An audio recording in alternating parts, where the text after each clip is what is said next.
스카이맨, 김바다. 2. 의뢰인 1. 다음 날부터 스카이맨은 본격적인 임무 수행을 시작했다. 아침 일찍 탐사의 공간으로 출근했다. 스카이맨의 공간 바로 옆이라 몇 걸음만 걸어가면 근무지에 도착한다. 출근하자마자 특수 망원경 렌즈를 닦았다. 현재가 얼마 전에 소원을 이뤄달라고 요청하는 의뢰인들의 예약을 받았다. 그리고 번호패를 나눠주었다.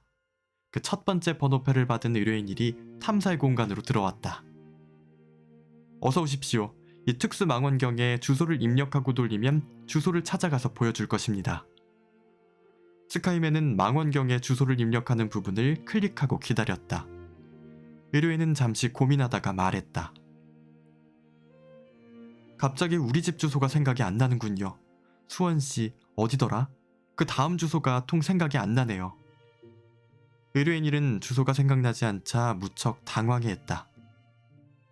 혹시 집 근처에 있는 큰 건물이라도 생각나면 말씀해 주십시오. 스카이맨은 의뢰인이 기억을 못하는 현상을 이해했다. 이 세상에 태어날 때처럼 갑작스럽게 생과 사를 달리할 때도 엄청난 충격을 받는다.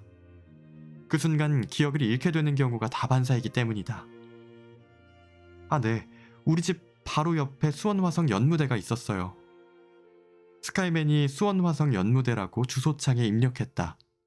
그리고는 특수망원경을 조금씩 천천히 돌렸다. 특수망원경이 수원화성 연무대 위에서 멈췄다. 스카이맨이 특수망원경에 초점을 맞춰 의뢰인이 볼 수 있게 했다. 이제 보십시오. 천천히 망원경을 움직이면서 보세요. 그러면 의뢰인의 집을 찾을 수 있을 겁니다. 스카이맨은 의뢰인이 집을 찾을 수 있도록 친절하게 망원경 사용법을 설명했다. 그리고는 의뢰인이 찾을 때까지 기다렸다. 의뢰인은 망원경에서 눈을 떼지 않았다. 아, 찾았어요. 저기가 우리 집이에요. 스카이맨은 의뢰인의 집이라고 말한 지점의 주소를 저장해 두었다. 연무대로 우리 윤혁이가 자주 놀러 갔어요. 학교 끝나고 가서 친구들과 놀기도 하고 그림도 그리고 했는데 흑흑흑. 의뢰인은 말을 끝내지 못하고 울먹였다. 스카이맨은 소원 한 가지는 꼭 이뤄준다고 현자께서 말씀하셨는데요. 사실이지요. 제 소원 하나도 꼭 들어주시는 거죠? 의뢰인은 스카이맨을 쳐다보며 간절하게 물었다. 네, 말씀하시면 한 가지 소원은 꼭 들어드립니다. 스카이맨의 대답을 들은 의뢰인은 울음을 멈추고 잠시 생각에 잠겼다. 우리 아들 윤혁이가 너무 보고 싶어요. 딱 한 번만이라도 만나게 해주세요. 어제 스카이맨은 현자로부터 의뢰인들의 자료를 넘겨받았다. 예상대로 거의 대부분 의뢰인들은 남겨두고 온 자식을 보고 싶어 했다. 딱 한 번만이라도 보고 싶다는 소원이었다. 물론 만나게 해드려야지요. 다만 시간이 걸릴 수가 있습니다. 스카이맨은 의뢰인 일의 소원을 이루어주는 일이 어렵다는 사실을 알고 있었다. 이것도 현자가 귀띔해준 것이다. 어제도 의뢰인들의 자료를 넘겨줄 때 특별히 주의하라고 다음과 같이 일러주었다. 의뢰인들의 소원 가운데 가장 많은 것이 한번 만나고 싶다는 것이었네. 그래서 특별히 알려주는 것이니 명심하고 있게나. 현자가 이렇게 심각한 표정을 짓는 것은 처음이었다. 얼마나 걱정하고 있는지 알 수 있었다. 의뢰인은 그 누구보다 남겨두고 온 자식에 대한 집착이 강하다네. 또한 남아있는 자식도 그 못지않게 집착이 강하고 서로의 집착을 끊는 작업을 먼저 해야 하네. 현자는 흘러가는 구름을 한참 동안 바라보았다. 그리고 낮은 목소리로 말을 이어갔다. 서로가 서로의 가는 길을 방해하지 않을 정도가 되었을 때 만나게 해줘야 하네. 그렇지 않으면 서로의 가는 길을 못 가게 막는 방해꾼이 되어버린다네. 스카이맨, 절대로 의뢰인들의 감언이설에 흔들리지 말게. 현자는 특히 마지막 말에 힘주어 말했다. 네, 명심하겠습니다. 스카이맨도 결단력을 실어서 대답했다. 자네가 판단해서 의뢰인의 집착이 사라졌다고 확인이 될 때 만나게 해주게. 그건 자네가 차고 있는 시계로 알 수 있다네. 의뢰인의 손을 한번 잡아보게.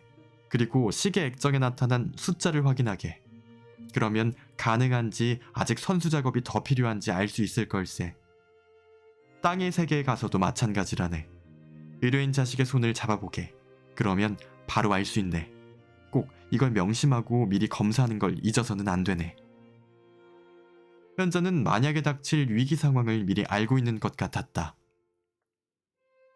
시계 숫자가 어떻게 뜹니까? 현자가 특히 신경을 많이 쓰니까 스카이맨도 완벽하게 알아두고 싶었다. 집착지수 0%라고 뜬다네. 네, 잘 알겠습니다. 아직 집착이 남았다면 그땐 어떤 숫자가 나타납니까? 스카이맨은 남아있던 궁금한 점을 물었다. 그땐 집착지수 %로 알려준다네. 집착지수가 몇 %가 남아있는지 알 수가 있지. 그러니 그 남은 %를 보고 자네가 의뢰인과 그 자식을 대하면 되네. 네, 명심하겠습니다. 현자가 아주 자세히 알려주니 스카이맨은 용기가 생기는 것 같았다. 의뢰인은 특수망원경에서 눈을 떼지 못했다.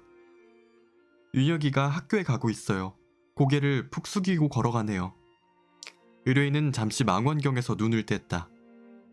의뢰인의 눈에서 눈물이 주르륵 흘렀다. 내가 있을 때는 참 씩씩하고 밝은 아이였는데 갑자기 엄마가 사라져 기가 죽었나 봐요. 의뢰인은 눈물을 훔치고 다시 망원경을 봤다. 망원경을 움직여서 아들을 따라 쫓았다. 시간이 많이 걸릴 수 있다고 했는데 언제쯤 우리 윤혁이를 만날 수 있을까요? 의뢰인은 마음이 급한 것 같았다. 의뢰인께서 만나고 싶어 한다고 바로 만나게 해드릴 수 없는 점 이해해 주시기 바랍니다. 저는 절차에 따라서 의뢰인의 소원을 이루도록 도울 것입니다. 스카이맨은 먼저 의뢰인의 마음을 안정시켜야만 했다. 그 절차는 어떻게 되는 건가요? 의뢰인은 스카이맨이 얼버무려 대답한 내용을 꼬치꼬치 캐물었다. 그건 소원의 집 영업비밀이라 자세히 말씀드릴 수가 없습니다. 스카이맨은 점점 대답하기가 곤란해졌다. 소원의 집에도 영업비밀이 있었어요? 그럼 우리 윤혁이를 언제쯤 만날 수 있나요? 알려줄 수 있어요? 의뢰인은 언제 만나게 해주는지 궁금해했다. 그건 스카이맨도 알 수 없었다. 의뢰인, 그건 저도 모릅니다. 시간이 많이 걸린다고 생각하고 느긋하게 기다려 주십시오. 스카이맨은 의뢰인에게 기다려달라고 부탁했다. 네, 기다릴게요. 의뢰인은 못마땅해 하면서 망원경을 들여다봤다. 윤혁이가 교실에서 공부하고 있어서 잘 보이지가 않군요. 의뢰인은 실망했다. 다른 망원경으로 옮겨가서 내려다봤다.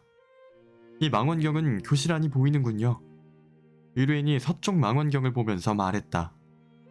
의뢰인, 망원경이 내 방향을 잘 볼 수 있게 설치되어 있으니 옮겨가며 보십시오.